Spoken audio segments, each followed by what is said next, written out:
sesuatu yang besar, Siti harus tampil memukau. Ada keyakinan dari dalam yang perlu dipancarkan keluar. Keindahan emas kini menyatu untuk tambah kesempurnaan. Percaya bahwa kita bisa berkilau seperti emas.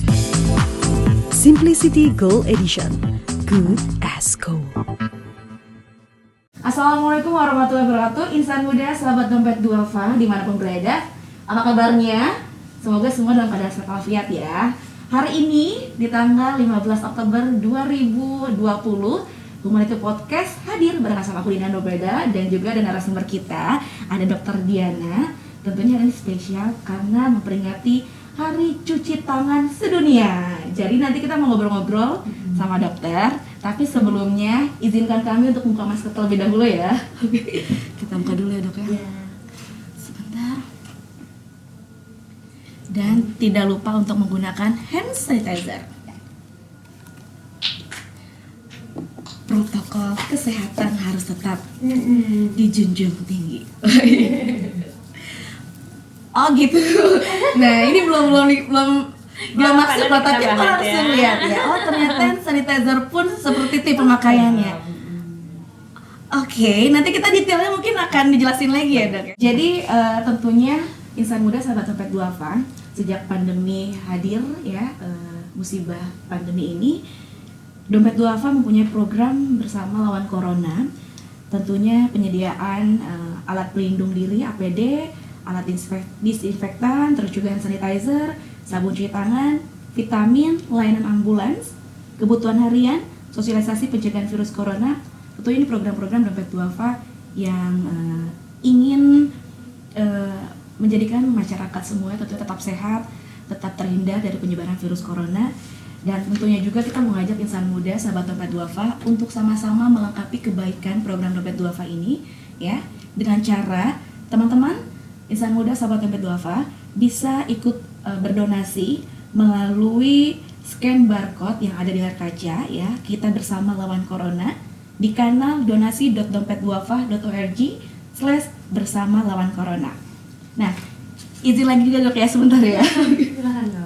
Ini juga buat insan muda sahabat dompet duafa yang kemarin sudah ikutan giveaway mengenai wakaf. Hari ini nanti di akhir tayangan kita akan informasikan siapa sih pemenang giveaway-nya, dan tentunya hari ini juga masih ada giveaway yang dipersembahkan oleh Simplicity. Caranya, insan muda sahabat dompet duafa tinggal memfollow Instagramnya DDTV Official, terus juga dompet duafa.org dan Simplicity, lalu nanti menjawab pertanyaan yang akan aku lontarkan di akhir acara dengan men-tag kita ya, DDTV Official, dompet duafa.org dan simplicity.id melalui postingan IGS-nya insan muda ataupun sahabat dompet duafa. Oke. Sekarang kita lanjut ngobrol aja dok. Jadi hari ini adalah Hari Cuci Tangan Sedunia. Oke. Sebelumnya nih insan muda, Dokter Diana ini aku sedikit kasih informasi terlebih dahulu ya, biografi dokter ya. Dokter ini profesi dokter Universitas Negeri Jenderal Sudirman di tahun 2016-2017 betul ya? Dan insya Allah akan mengambil spesialis. Amin. Mudah-mudahan segera terkabul. Amin. Dan dokter ini juga mendapatkan penghargaan Asia Future Conference di Katayushu, Jepang 2016, prestasi terbaik dan peraih scholarship dengan paper Effects Kabisit Merit ya. Iya. Oke. Ini tahun 2016, jadi memang sempat untuk menyelesaikan di sana juga dok? Iya, jadi pas waktu itu sebenarnya saya pas lagi koas, terus udah gitu sempat apply untuk kayak conference gitu, alhamdulillah keterima. Terus saya presentasi paper di sana, alhamdulillah juga dapat best presentation. Masya Allah. Oke, ini kita ngomongin soal mencuci tangan ya. Tapi sebelumnya dokter ini sekarang bertugasnya di mana dok? Oh iya, sekarang saya tugas di Puskesmas Pondok Benda di Pamulang, full timer. Oke, kalau sebelum ini kegiatannya sendiri, apalagi mungkin sejak pandemi ini seperti apa dok? Kalau sebelum pandemi memang sudah di Puskesmas Pondok Benda, sebelumnya juga memang jadi relawan di dompet duafa juga itu. Dan sekarang karena memang sedang COVID, kebetulan saya megang di P2P atau pencegahan dan penanggulangan penyakit menular. Nah, jadi saya terlibat dalam penanggulangan COVID di puskesmas saya gitu. Kebetulan saya koordinatornya juga. Oke, wow, oke. Deg-degan nggak sekarang, Dok? Atau mungkin sekarang kasus COVID sendiri seperti apa sih kalau misalnya di lapangan sendiri di tempat dokter bertugas? Jadi kalau untuk di lapangan saya amati gitu ya, kemarin-kemarin memang pas awal-awal kasus kan Maret ya, Maret, April, Mei itu mulai meningkat tuh. Cuma memang penemuan kasusnya tidak terlalu banyak. Banyaknya itu lebih ke gejala karena kita memang alatnya masih terbatas, hanya rapid waktu itu yang bisa kita sediakan. Kemudian mulai banyak peraturan-peraturan, regulasi-regulasi diberlakukan ya, salah satunya PSBB dan lain sebagainya. Kemudian baru mulai menurun itu untuk kasusnya di sekitar Mei, Juni, Juli. Nah, ketika mulai aktivitas berlangsung kembali seperti misalnya perkantoran atau instansi-instansi lain, nah mulai kasusnya bermunculan naik lagi, terutama untuk Agustus September ini kalau di tempat saya sih memang meningkat kembali. Kalau misalnya waktu awal mula COVID ini muncul kan gejalanya sangat luar biasa ya maksudnya. Terus ada juga OTG kan maksudnya. Nah kalau yang ada di kasusnya di puskesmas sendiri itu seperti apa sekarang ini? Atau kalau yang datang ini memang OTG atau sudah bergejala atau seperti apa? Kalau untuk puskesmas sendiri karena mungkin tatarannya kita paling bawah ya, fasilitas pelayanan kesehatan untuk tingkat kelurahan saya megangnya kan puskesmas, jadi memang pasien itu datang biasanya tidak bergejala, kebanyakan itu yang tanpa gejala. Namun ada juga yang gejala-gejalanya ringan, dia masih biasanya gejala ispa seperti batuk, demam. Nah sekarang yang banyak berkembang itu hilangnya indera penciuman atau kita sebutnya anosmia atau berkurangnya indera penciuman, itu disebut dengan hiposmia. Nah ini gejala yang baru nih gitu, dan memang belum terlalu banyak literaturnya mengenai COVID sendiri. Tapi memang secara umum kalau memang ISPA salah satu gejalanya bisa terjadi anosmia atau hiposmia itu. Oke. Untuk memutus rantai COVID ini kan kita juga harus menjunjung tinggi protokol kesehatan sih sebenarnya kan, Dok. Apalagi tema hari ini kita adalah Hari Cuci Tangan Sedunia nih ya. Ini banyak juga masalah cuci tangan dianggap hal sepele gitu loh. Apalagi dulu mungkin sebelum COVID datang jarang kayak untuk aware sama cuci tangan. Benar. Sekarang sih alhamdulillah orang-orang lebih aware untuk cuci tangan. Cuman tadi kayak saya lihat nih ya, biasanya aku pun juga kalau pakai hand sanitizer udah gini aja gitu kan. Ternyata kalau ini beda. Nah kalau sebenarnya kalau untuk cuci tangan sendiri ini harusnya seperti apa sih, Dok?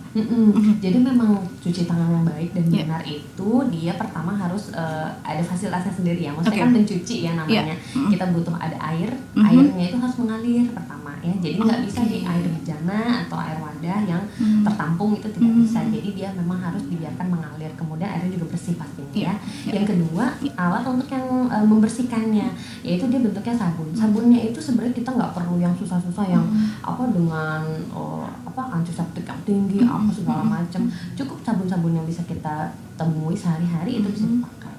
Nah kemudian untuk cara sendiri ada langkahnya nih, namanya 6 langkah cuci tangan. 6 langkah cuci tangan, iya. Udah banyak yang pada tahu ya. Kalau kita biasanya tuh pakai singkatan namanya tepung, selaci, put-put. Gimana boleh diulang lagi? Tepung, selaci, put-put. Oke. Jadi kalau itu telapak. Jadi pertama kan kita sambil praktekin aja ya, sambil di refresh juga. Jadi ceritanya nih tangan kita udah basahin sedikit, kemudian kita kasih sabun ya. Kalau sabun batang bisa digosok sedikit, kalau sabun cair bisa dituangkan. Kemudian untuk itu telapak. Jadi telapaknya sambil kita bikin foam digosok. Bisa 4 kali, 1, 2, 3, 4. Nah itu Nah terus pung itu punggung tangan. Jadi punggung tangan dibersihkan dengan telapak tangan salah satu tangan lainnya. Itu dari atas pangkal ke bagian jari. 1, 2, 3, 4. Begitupun dengan yang tangan satunya. 1, 2, 3, 4. Tepung, sela, ci. Nah, sela-selanya berarti sela-sela si jari-jari ini. Kita usap ke bagian luar. 1, 2, 3, 4. Sebaliknya lagi. 1, 2, 3, 4. Tepung, sela, ci ya. Ci itu kunci. Jadi kita buat seperti ini, kemudian dibuat kunci. Nah, ini untuk fungsinya membersihkan area buku-buku jari ini ya. Digosok 1, 2, 3, 4. Sebaliknya lagi 1, 2, 3, 4. Tepung, selaci, put. Nah, putnya itu putar yang pertama itu dari jempol. Jadi dipegang jempolnya seperti ini. Nah, jempol yang satunya itu mendorong pangkal bagian tangannya ini ke bagian bawah. 2, jadi gini, dipegang jempolnya dulu, nah gitu. Oke. Nah, Baik. 1, 2, 3, 4, gitu pun sebaliknya. Gini ya, 1, 2, 3, 4. Oke. Nah, put yang satunya lagi Iya. tepung selati Ciput, put. Put yang satunya adalah membersihkan daerah bawah Oke, kuku. Jadi dibuat seperti ini, kuncup, kita puter 1, 2, 3, 4. Gitu pun sebaliknya, 1, 2, 3, 4 gitu. Selesai, kemudian dibilas, dikeringkan bisa dengan tisu atau kain. Itu butuh berapa waktu lama sebenarnya idealnya untuk mencuci tangan yang benar-benar harus seperti itu gitu? Kalau idealnya minimal itu 20 detik. Jadi kalau buat anak-anak, kalau di luar negeri dibilangnya katanya pakai happy birthday song, disuruh 2 kali katanya. Tapi pas saya coba, kayaknya lagu ulang tahun kita rada panjang. Jadi udah kayak gitu ya. Terus saya juga coba aja misal pakai surat-surat pendek, misal kayak gitu ya, Al-Ikhlas kayak gitu, bisa diulang 2 kali, itu pun udah nyampe 20 detik. Gitu. Jadi 20 detik ya. 20 detik untuk minimal. Nah, sebenarnya kapan sih kita harus cuci tangan? Kan ada waktunya, mungkin kayak biasanya nih sebelum kita aware sama mungkin kebersihan nih, ya udah sebelum makan, sudah makan gitu kan. Nah, kalau seharusnya sendiri nih untuk kesehatan kita, kapan sih kita harus cuci tangan? Nah, sebenarnya kita bikin simpel aja. Biasanya kan kalau untuk cuci tangan itu sebelum dan setelah aktivitas ya. Nah, sebelum aktivitas ini berfungsi untuk menjaga diri kita gitu. Jadi ya konsepnya seperti itu. Kalau setelah itu supaya kita tidak menularkan ke yang lain kayak gitu kan. Nah, sebelum ini contohnya sebelum kita makan gitu kan. Sebelum kita misal mengolah makanan, sebelum kita memegang muka misal seperti itu, atau kalau misalkan ibu menyusui, sebelum menyusui atau sebelum memandikan atau merawat bayinya dan lain-lain. Kemudian kalau yang setelah itu setelah misal intinya kalau setelah kita kotor kayak gitu ya, supaya setelah kita mau aktivitas itu sudah dalam keadaan bersih. Misal setelah makan nggak apa-apa kan pasti kotor pakai tangan. Kemudian setelah dari kamar mandi, misal kemudian setelah membuang sampah, setelah mengepel, mencuci lain-lain sebagainya yang dirasa kotor atau melakukan aktivitas, maka disarankan untuk cuci tangan setelah. Dan ini juga kayak ada beberapa pertanyaan juga sebenarnya, seberapa pengaruhnya sih kalau misalnya kita mencuci tangan sampai sampai mungkin bisa dibilang memutus rantai penyebaran COVID ini. Pengaruhnya seberapa besar sih sebenarnya dari cuci tangan ini, Dok? Gitu. Iya. Jadi untuk ini kan pencegahan betul.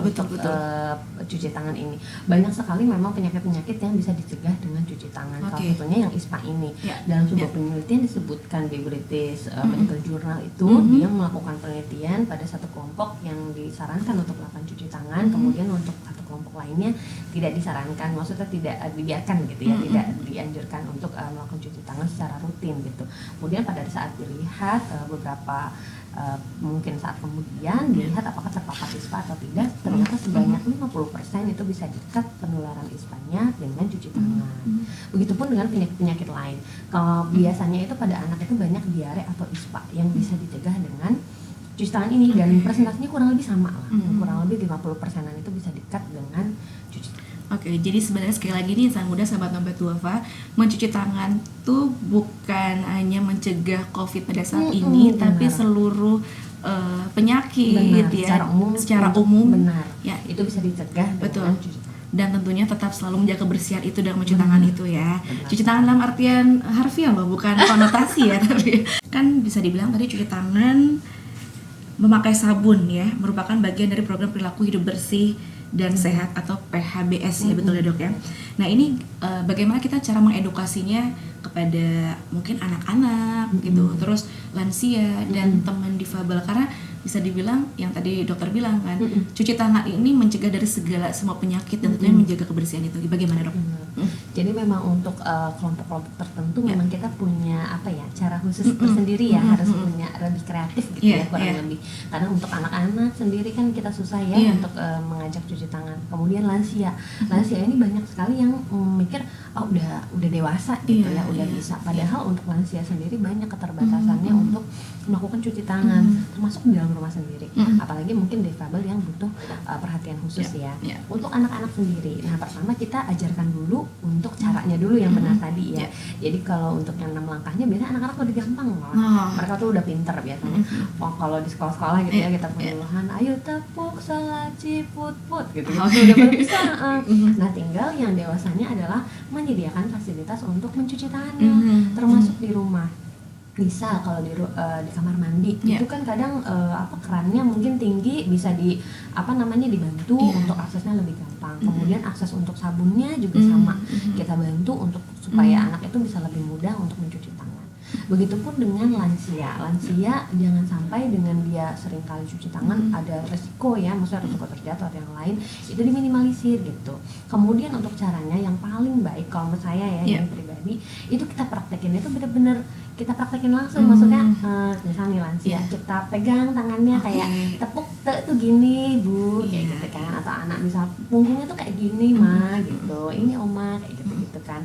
Nah kemudian baru setelah kita selesai mengajarkan lansia atau anak baru kita cuci tangan sendiri, nggak masalah. Jadi memang tidak perlu melulu harus kayak caranya gini langsung praktekin aja gitu ya. Dan sambil dituntun, maksudnya pakai tangan kita sendiri itu nggak masalah.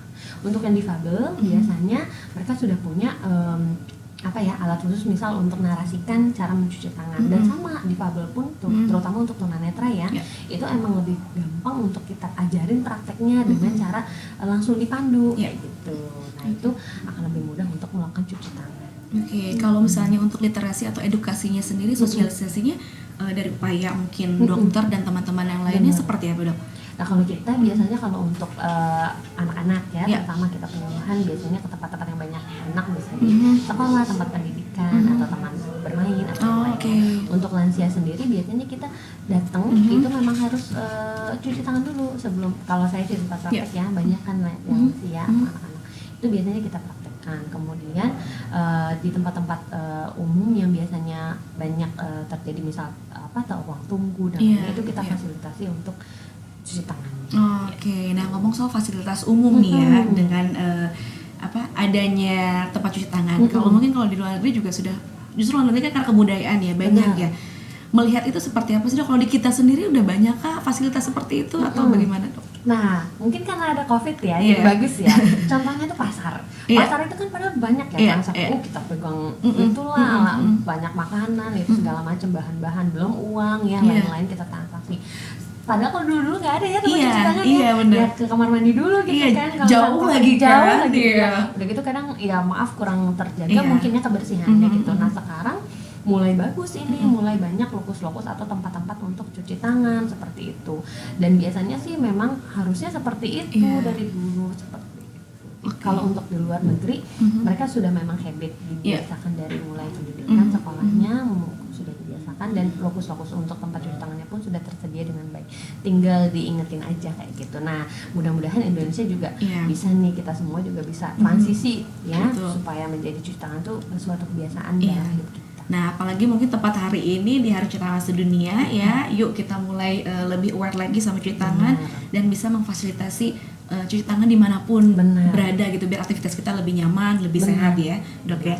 Nah ini tadi dokter sempat bilang pencegahan segala penyakit itu dari cuci tangan gitu kan. Ini ada sebuah kajian ilmiah tahun 2006 ini mendapati bahwa mencuci tangan secara rutin bisa memangkas resiko infeksi saluran pernapasan sebesar antara 6 dan 44%. Nah, kalau pandangan dokter sendiri seperti apa? Jadi benar sebenarnya tadi udah saya singgung dikit ya, memang beberapa literatur memang berbeda-beda ya, tidak saklek berapa persen kayak gitu, tapi secara umum memang ada signifikannya gitu pencegahan untuk penyakit tertentu yang bisa dilakukan dengan cuci tangan, dan memang benar salah satunya. Bahkan beberapa literatur ada bilang sampai 50%. bisa Oke. dicegah. Seperti itu. Nah, biasanya penyakit-penyakit apa saja, Dok? Yang tadi sempat disinggung juga ada ISPA gitu kan. Terus apa lagi, Dok, kalau kita dengan mencuci tangan tercegah penyakit-penyakit itu? Jadi banyak ya memang penyakit yang ditularkan lewat tangan, karena tangan ini kan krusial banget ya, apa-apa pakai tangan ya. Bisa penyakit diare, misalnya hepatitis, keracunan, cacingan juga sama. Kemudian bisa penyakit-penyakit kulit lainnya seperti impetigo, itu juga bisa kita cegah dengan cara cuci tangan. Oke, nah dokter ngomongin soal kulit nih kan ya, kita sekarang sejak pandemi ini lebih sering banget bercuci tangan ya. Ada kadang kulit kita kerasa kering gitu kan sebenarnya. Idealnya sebenarnya cuci tangan itu biar kulit juga tidak kering harus seperti apa? Kalau misalnya sekarang pasti lebih sering sih, atau harus seperti apa sih untuk menjaga kulit, atau enggak mungkin ada efek sampingkah kita dengan ada cuci tangan ke kulit kita atau gimana, Dok sebenarnya? Jadi kalau untuk cuci tangan ini sebenarnya pada dasarnya dia tidak akan memberikan efek samping apapun untuk tangan kita pada sebagian besar pasien atau orang. Tapi memang untuk orang yang sensitif itu bisa, atau kita kadang ya kerasa sendiri akan lebih kering, kemudian dia bisa sampai ke iritasi, alergi, melupas dan segala macam ada. Namanya itu dermatitis, bisa ya dermatitis iritan karena bahan mungkin dari sabunnya atau airnya gitu. Bisa juga dari dermatitisnya misal alergi. Nah, untuk seperti itu bisa disiasati. Biasanya dia karena kering yang menyebabkan dermatitisnya itu bisa disiasati dengan kasih pelembab dan lain sebagainya. Dan sebenarnya cuci tangan itu bukan tergantung lama atau singkatnya, tapi sebenarnya seberapa bersihnya gitu. Ketika kita ngerasa pas udah cuci tangan kok kayaknya masih kotor ya, itu jangan dilamain. Jadi maksudnya tidak terlalu disangka untuk dilamakan, tapi lebih diulang. Jadi selesaikan proses cuci tangannya. Ketika masih kerasa kotor gitu ya, ulangi lagi. Cuci tangan, ulangi lagi. Cuci tangan bisa diulang sampai 2-3 kali nggak masalah, selama memang kita merasa atau terlihat memang ada kotoran di tangan-tangan kita. Oke, nah ini juga dok nih ada data survei BPS 2019 mencatat proporsi populasi perkotaan yang memiliki fasilitas cuci tangan dengan sabun mengalir di Indonesia ini masih di bawah 80%. Yang tadi kita sempat singgung juga dok ya. Benar. Nah ini angkanya lebih rendah lagi di populasi pedesaan dok. Benar. Nah ini sekarang apalagi sejak COVID kan, kita harus benar-benar memfasilitasi seperti itu. Dokter sendiri juga sebagai relawan dari Dompet Duafa, mungkin kemarin atau sekarang yang program yang sedang dilakukan Dompet Duafa, upaya Dompet Duafa sendiri untuk menanggulangi atau mengurangi penyebaran virus COVID ini daerah perkotaan dan pedesaan, apa aja sih dok? Sempat mungkin di awal tadi juga aku menyinggung sebenarnya, cuman yang sudah terjun langsung nih, mungkin apa aja upaya dari Dompet Duafa kita? Jadi kita salah satu upayanya memang memfasilitasi ya untuk tempat-tempat cuci tangan terutama di pedesaan, karena sebenarnya kadang memang akses air bersihnya tersedia, cuma untuk akses menuju ke air bersih tersebut atau mungkin air bersihnya itu dibuat mengalirnya, nah itu penampungan airnya dibuat mengalirnya, kemudian sabunnya lain-lainnya itu masih sangat kurang atau minim. Nah, Dompet Duafa ini kita bekerja sebagai fasilitator gitu ya untuk menyediakan tempat-tempat tersebut supaya masyarakat bisa cuci tangan dengan nyaman, benar, dan juga dengan cara yang baik. Oke, sudah berjalan berapa mungkin dong sekarang ke turunnya untuk ke pedesaan-pedesaan? Berapa ya? Kurang lebih sih untuk untuk bulan-bulan ini gitu ya, maksudnya untuk yang COVID ini sudah mulai digencarkan. Dan ini masih terus berlanjut, mudah-mudahan sih bisa sampai seterusnya ya, maksudnya tidak hanya karena COVID gitu jadi kita bisa tetap menyebarkan untuk upaya cuci tangan ini ke seluruh Indonesia. Oke, dan semoga segera COVID ini juga beres ya. Habit cuci tangan dan tetap menjaga kebersihan itu tetap kita jalankan benar. Nah, dok, ini kalau tadi masalah cuci tangan menggunakan sabun, sebenarnya sabunnya apapun kan. Ada pengaruh nggak kalau misalnya kita mencuci tangan dengan air hangat atau air dingin atau hangat, atau seperti apa sebenarnya gitu? Jadi saya sempat ya baca-baca literatur gitu ya. Apakah beda gitu pengaruh antara kita cuci tangan dengan air yang hangat atau dengan air yang suhu ruang biasa atau dingin? Sebenarnya gini, ketika kita mencuci tangan dengan air hangat, toleransi hangat yang bisa kita tolerir itu kurang lebih 45 derajat Celcius. Nah, itu yang bisa kita tolerir. Sedangkan di suhu tersebut tidak terlalu banyak atau bahkan mungkin sedikit nggak ada ya bakteri yang bisa dibunuh dengan suhu segitu. Jadi secara saintifiknya sih sebenarnya tidak ada perbedaan antara dengan yang air suhu biasa maupun air yang sedikit hangat gitu ya. Jadi sama saja, kecuali kita menggunakan air dengan 100 derajat Celcius atau air mendidih dong. Iya, nah itu baru bakteri atau kuman-kumannya itu mati kayak gitu. Okay. Jadi jangan sampai kita nggak dapat air hangat ibarat gitu ya, itu akan mencegah kita atau menghambat kita untuk cuci tangan, jangan sampai. Karena dengan air biasa pun sama efektifnya. Hanya saja mungkin kalau air hangat lebih ke kenyamanan. Gitu aja, lebih nyaman di tangannya, lebih rileks ya. Nah, itu dia. Jadi jangan sampai kayak mungkin memaksakan kalau memang nggak ada air hangat ya udah nggak apa, air dingin juga masih bisa kan, gitu kan. Sama efektifnya. Nah, itu penggunaan dari air hangat. Nah, sekarang juga kan kita mungkin ada yang susah untuk yang tadi dibilang buat cuci tangan langsung. Akhirnya kan juga untuk lebih cepat lagi, lebih ringkas lagi, kita juga menghadirkan hand sanitizer sekarang kan ya untuk menjaga kebersihan. Tadi dokter juga udah pengguna hand sanitizer seperti itu. Sama sebenarnya hand sanitizer juga harus seperti itu. Benar. Jadi gini, kita kalau dilihat ya banyak nih sebenarnya lebih bagus mana sih? Cuci tangan pakai sabun atau pakai hand sanitizer. Tetap cuci tangan yang terbaik adalah dengan sabun dan air mengalir. Karena di situ dia bisa menghilangkan ibaratnya hampir semua kuman ya, dari bakteri, kemudian virus, jamur, parasit, lain-lain sebagainya. Kalau untuk hand sanitizer memang dia kandungannya lebih banyak alkohol base ya, dengan biasanya tuh kandungannya 60%, itu hanya bisa membunuh beberapa virus saja. Kalau untuk kuman-kuman yang lainnya biasanya tidak termatikan. Nah, hand sanitizer ini hadir dia sebagai alternatif ketika kita tidak menemukan cuci tangan, fasilitas untuk cuci tangan, jadi air mengalir dan sabun, sehingga pada saat tidak bisa baru kita lakukan dengan hand sanitizer. Nah, caranya pun sama seperti itu, jadi memang tetap 20 detik, tetap dengan cara 6 langkah cuci tangan, karena ini sebagai alternatif seperti itu. Berarti sebenarnya penggunaan pun harus banyak dong. Kalau iya kan, misalnya kayak tadi kalau kita segini udah keburu kering. Bener. Jadi memang harus agak banyak. Kemudian tadi ya dengan 6 langkah menutupi seluruh permukaan tangan. Kemudian nanti baru dibiarkan kering sendiri. Kalau untuk yang hand sanitizer. Kalau cuci tangan kita keringkan dengan tisu atau kain. Nah, untuk kandungan hand sanitizer sendiri nih untuk cuci tangan kita, yang aman tuh harus seperti apa sih dok? Maksudnya kandungannya? Sebenarnya sih pada dasarnya dia kan memang berfungsi sebagai antiseptik ya. Harusnya dia memang punya daya bunuh kumannya itu ya. Daya bunuh kumannya itu tadi yang saya sebutkan alkohol 60%. Kadang kalau di bawah itu daya bunuhnya akan berkurang. Nah, karena dia alkoholnya agak tinggi nih, biasanya memang menyebabkan kerasa kering ya tangan dan lain sebagainya. Makanya dia biasanya ditambahkan zat-zat misal pelembab, kemudian mungkin lebih nyaman lagi ada parfum dan lain sebagainya.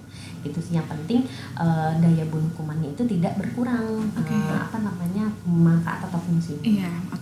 Dok, kalau hand sanitizer ini aman nggak sih buat anak atau lansia gitu kan? Atau bayi gitu kan? Karena kan banyak beberapa yang mikir kalau anak-anak atau misal bayi kan nggak bisa cuci tangan nih sendiri gitu ya, gampang nih ngasih hand sanitizer gitu kan. Nah, balik lagi itu tadi ke kandungannya, dia tinggi sekali alkoholnya dan dia memang penggunaannya harus dengan diawasi, artinya dia harus benar-benar kering sekali baru bisa kita lakukan aktivitas. Kalau pada anak atau bayi itu memang tetap terbaik adalah kita yang mencucikan tangan atau mencuci tangan, kita yang membersihkan tangannya. Ketika misalkan tidak bisa, nggak apa-apa kita pakai hand sanitizer tapi dengan pengawasan yang ketat. Sekali lagi gimana? Nggak apa-apa. Karena takutnya kan kemakan. Nah itu dia maksudnya untuk anak kecil atau bayi gitu ya. Karena kan aktivitas tangannya banyak digunakan untuk dekat area wajah atau perut. Nah itu dia, seperti sekali lagi mungkin sang muda hand sanitizer ini juga sebagai alternatif ya. Kalau memang susah yang tadi untuk fasilitas cuci tangan, kita gunakan hand sanitizer. Tapi lebih baik kalau ada fasilitas cuci tangan, kita cuci tangan juga. Atau double juga boleh kan? Boleh, benar, boleh. Nggak apa-apa kayak gitu ya, nggak apa-apa gitu ya. Double protection gitu kan, langsung cuci tangan, pakai hand sanitizer juga. Pokoknya kalau sekarang ini sejak pandemi ini buat kebersihan itu kita ekstrain deh gitu kan. Mungkin nggak cuma cuci tangan doang, sampai ada cairan disinfektan juga untuk air mandi. Nah itu gimana kalau seperti itu? Nah itu juga sebenarnya sama, dia fungsinya sebagai antiseptik juga ya. Boleh itu, asal memang tidak termakan atau terkonsumsi itu aman. Ke kulit juga nggak apa-apa berarti? Nggak masalah. Kalau misalnya disinfektan dicampur air hangat? Dicampur air hangat untuk mandi misalnya itu nggak masalah juga. Dia tidak akan memecah molekul untuk yang antiseptiknya ya, Iya, enggak, iya. tidak terpengaruh. Kemudian lebih ke kenyamanan aja kalau untuk yang hangat ya. Oke, nah sekarang ini kan juga banyak DIY untuk bikin hand sanitizer nih dok ya. Saya juga sempat ngikutin sih sebenarnya gitu. Apalagi pas sejak pandemi awal itu kan Iya, susah benar, banget benar. buat nyari hand sanitizer. Benar, Susah karena banget, langka langka banget. banget. Benar. Tiba-tiba juga bisa dapetin hand sanitizer dari temen jualan online. Waktu Benar. pas awal banget ya kita flashback ya. Kalau Iya, sekarang benar. alhamdulillah udah banyak banget. Nah, ini kalau kita bikin hand sanitizer di rumah nih, itu seperti apa dok? Harus gimana sebenarnya? Atau kan diperbolehkan nggak sih kita gitu? Benar. Kalau hand sanitizer sendiri kan dia memang kandungannya khusus ya. Iya, Kemudian pokoknya ada zat antiseptiknya Iya, sendiri. iya. Kemudian dia tapi harus bisa melindungi kulitnya ya Iya. supaya tidak Iya. teriritasi dan lain sebagainya. Nah, yang terbaik memang kita menggunakan produk yang sudah ada. Oke. Karena dia sudah teruji klinis. Iya. Teruji klinis bisa membunuh kuman Iya. dan juga memang bisa menjaga kulit kita. Kalau misalkan memang mau bikin di rumah itu sebaiknya memang yang sudah terlatih atau memang sudah ngerti Iya, bahan-bahan udah dan expert kandungannya. ya. Benar seperti itu ya. Dan itu pun memang tidak mudah sih kalau menurut saya gitu. Takutnya kita membuat sendiri di rumah tidak sesuai standar yang ada, nanti malah daya bunuh kumannya berkurang atau tidak ada. Gitu. Oke, Pakainya mungkin tidak ada aja. iya pakai udara ya. Cuma mungkin kemarin juga sempat karena bikin sendiri akhirnya malah dibisnisin juga dok. Oh. Karena iya soalnya kan kayak bisa dibilang ada yang dibisnisin juga, ada yang memang nge-share aja gitu kan. Karena kan untuk pas awal-awal pandemi datang kan memang sangat-sangat berdampak buat kita semua kan dari semua sisi gitu kan. Jadi yang aku lihat di sosial media pada saat itu adalah DIY hand sanitizer, terus akhirnya masker gitu kan, susah banget langka gitu kan. Akhirnya terus hand sanitizer udah pada bikin, ada yang dijualin juga, oh baik gitu kan, masya Allah. Oke, nah dok tapi ini di hand sanitizer ini ada kandungan triclosan betul ya? Benar. Oke, nah ini sebenarnya baik nggak sih? Mungkin ada beberapa artikel yang mempertanyakan si kandungan triclosan ini. Baikkah hand sanitizer ada kandungan ini atau seperti apa? Jadi triclosan ini dia berfungsi sebagai antibakteri. Iya, betul. Beberapa sabun bahkan juga ada Ada, dengan oke. sanitizer sabun atau pembersih lain itu mengandung triclosan sebagai antibakteri. Sebenarnya dia kandungannya bagus sebagai antibakteri. Hanya saja kalau terlalu tinggi, misal sabun-sabun medis itu kan dia khusus biasanya untuk kita kayak operasi itu kandungan triclosannya tinggi sekali, bisa berkali-kali lipat. Nah, itu mungkin ada dampak buruknya efek sampingnya ya sedikit. Dia takutnya nanti bakteri yang ada di tangan kita itu jadi kebal gitu kurang lebih karena terlalu sering menggunakan yang antibakteri yang potensinya tinggi seperti itu. Makanya untuk triclosan yang sangat tinggi biasanya kita cuma digunakan di kalangan medis saja terbatas. Tapi kalau untuk triclosannya dalam jumlah yang cukup gitu itu bagus sebenarnya untuk antibakteri, tidak masalah gitu. Oke ya, itu dia sahabat Dompet Duafa insan muda ya, kita lebih aware lagi untuk mencuci tangan ya, apalagi sekarang sejak pandemi ini makin giat kita. Tapi yang jelas sebenarnya cuci tangan ini adalah kita jadikan habit aja yuk, gimana gitu kan. Biar untuk mencegah segala penyakit yang masuk ke diri kita. Ini aku mau ngajakin dulu insan muda sahabat Dompet Duafa sekali lagi untuk terus bisa berkolaborasi, ikut berbagi dan juga melengkapi kebaikannya Dompet Duafa dalam programnya tentunya ya. Caranya gampang sekali, insan muda sahabat Dompet Duafa tinggal men-scan barcode yang ada di layar kaca ya, atau bisa juga melalui kanal dari donasi.dompetduafa.org/bersama lawan corona. Insya Allah donasinya dari teman-teman insan muda sahabat Dompet Duafa ini bisa bermanfaat untuk teman-teman kita ya, bersama lawan corona, diantaranya untuk alat pelindung diri, terus juga ada alat disinfektan, terus juga ada hand sanitizer, ada sabun cuci tangan, vitamin, layanan ambulans, kebutuhan harian, dan juga ada sosialisasi pencegahan virus corona. Nah, ini aku mau bertanya lagi nih dok, kan kalau dokter sendiri sekarang terjun langsung di puskesmas untuk kasus COVID ini kan. Kita di luaran, di awam masyarakat untuk menjunjung tinggi protokol kesehatan. Kalau kita kan untuk pencegahan ini mungkin juga sama ya, memang semuanya kan sama ya dok ya, cuci tangan, terus memakai masker, menjaga kebersihan, mandi. Kalau dokter sendiri yang terjun ke lapangan langsung nih untuk menemui pasien COVID ini, protokol kesehatan yang dokter lakukan seperti apa sih dok? Iya.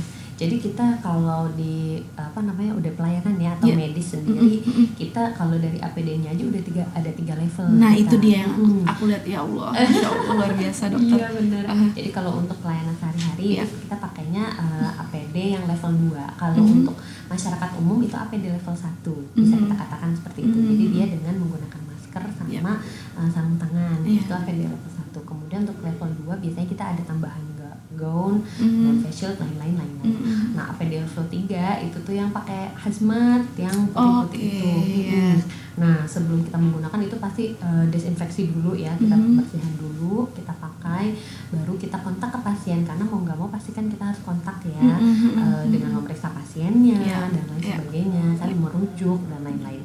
Nah setelah itu nanti desinfeksi lagi. Biasanya kalau kita itu mandi, habis itu mandi di puskesmas kita gitu kan, membersihkan diri, baru nanti pas pulang bajunya pun diganti. Bajunya nggak pakai baju yang sama, kita ganti baju, baru nanti di rumah pun sama, kita mandi bersih lagi, mandi lagi dan lain sebagainya. Dan untuk tes dari rapid test sendiri atau swab test sendiri seperti apa? Dijalankan juga ya? Iya, dijalankan juga. Jadi untuk kita petugas kesehatan pun tetap ya melakukan screening karena kita kan paling rentan dan setiap hari hampir ketemu dengan pasien. Kita pun memang tetap pakai APD, cuma kan kita nggak tahu ya kapan terjadi penularan yang kita tidak ketahui. Jadi kita lakukan rapid berkala, sebisa mungkin, sesering mungkin sih kita lakukan. Tapi kembali lagi kalau memang pasiennya sedang banyak, kita tetap utamakan ke pasien dulu, baru nanti kita belakang-belakangan baru kita dapat rapid. Swab pun demikian, karena kasusnya sedang meningkat sekali itu ya. Kita biasanya harusnya idealnya mungkin sebulan sekali gitu ya. Tapi karena pasiennya banyak, kita sisihkan untuk pasien dulu, pokoknya pasien dulu baru kita yang dapat jatahnya. Masya Allah, tuh tenaga medis merelakan terlebih dahulu kita untuk melayani pasien dulu ya, baru setelah itu dokternya. Sehat selalu ya dok ya. Amin, sama Mbak juga. Semua juga sehat ya. Kita semua sehat ya. Dan kita berdoa semoga segera COVID ini juga selesai ya. Amin. Oke dok, ini terima kasih banyak untuk ngobrolan hari ini ya. Dan mungkin untuk terakhir nih dok ya, ada closing statement dari dokter mengenai mencuci tangan ya, ini seperti apa? Terus ada yang ingin disampaikan, silahkan dok. Mencuci tangan ini hal yang sangat sederhana, mudah, bisa dilakukan oleh siapapun, kapanpun dan dimanapun bisa dilakukan. Jangan malas untuk mencuci tangan, karena dengan cuci tangan kita bisa mencegah berbagai macam penyakit. Tetap sehat, tetap semangat, semoga kita selalu dalam lindungan Allah. Amin ya rabbal alamin. Oke dok, satu lagi deh berarti, yuk kita sosialisasikan lagi bagaimana cara kita untuk mencegah rantai virus corona ini. Apa aja yang harus kita lakukan selain kita harus mencuci tangan? Jadi untuk pandemi COVID ini memang meresahkan ya, dan kita memang saya tidak bosan-bosan gitu ya, selalu mengingatkan kepada warga, masyarakat, pasien semuanya untuk selalu menjaga diri kita.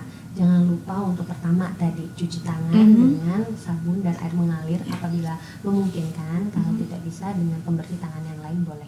Yang kedua, jaga jarak atau social distancing. Yang paling baik adalah 1,5 sampai 2 meter. Kemudian yang terakhir adalah menggunakan masker. Menggunakan maskernya bisa yang sederhana dengan bahan kain bisa, ataupun yang medis bisa, lain-lain sebagainya. Kemudian digunakannya pada saat-saat kita kontak dengan orang lain, terutama misal kita keluar rumah, beraktivitas dan lain sebagainya. Dan jangan lupa tingkatkan imunitas tubuh kita sendiri. Amin. Bismillah. Dokter, terima kasih banyak ya untuk waktunya udah ngobrol-ngobrol sama kita di Hari Cuci Tangan Sedunia. Sekali lagi semoga kita aware sama mencuci tangan ya, selalu menjaga kebersihan dan menjaga imun kita tentunya ya. Dok, izin dulu ya, aku mau menginformasikan pemenang giveaway episode sebelumnya. Jadi pasti udah nungguin ya.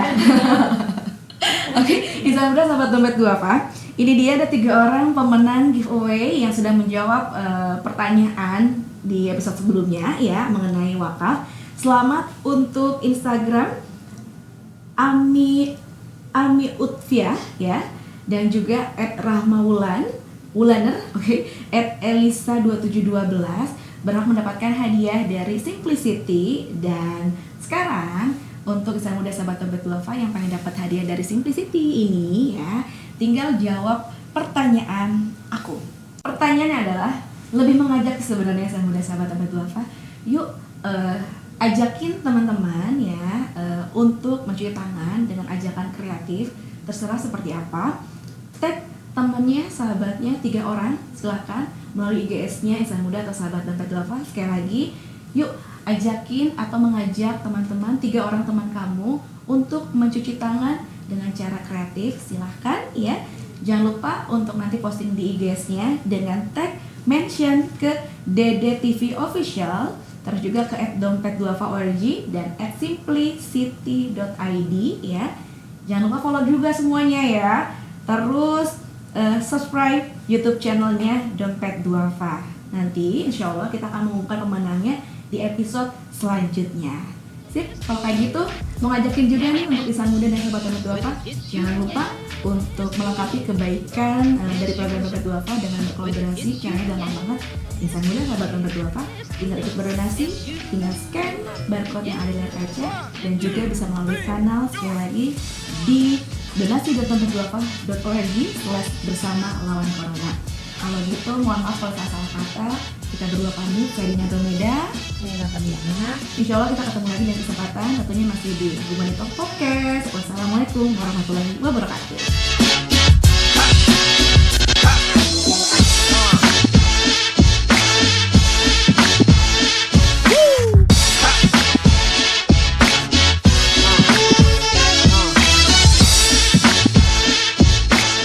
Apa keunggulan skincare-mu? Kami hadir dengan teknologi internasional terkini dari Korea. Mampu mencerahkan kulit dan membuat wajah lebih awet muda. Hanya dalam 2 minggu, kamu akan merasa lebih bahagia dengan kecantikanmu yang terpancar keluar.